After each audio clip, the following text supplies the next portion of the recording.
once your course is generated.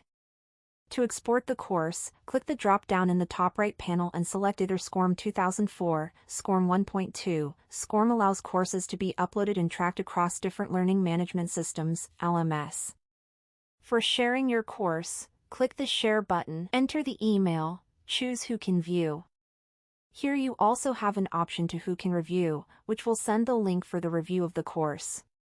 The reviewer will receive an email with a link to access the course.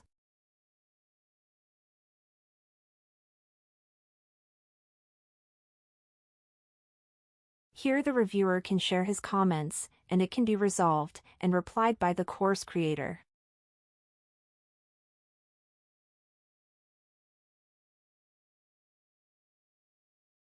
For embedding, click Embed, copy the code, and adjust the width/height before pasting it into a web page. Embed allows you to insert your course directly into a web page, enabling others to view it without leaving the site. Finally, to publish the course to the LMS, click Publish to LMS. Complete the sign-up form of LMS and submit to publish the course.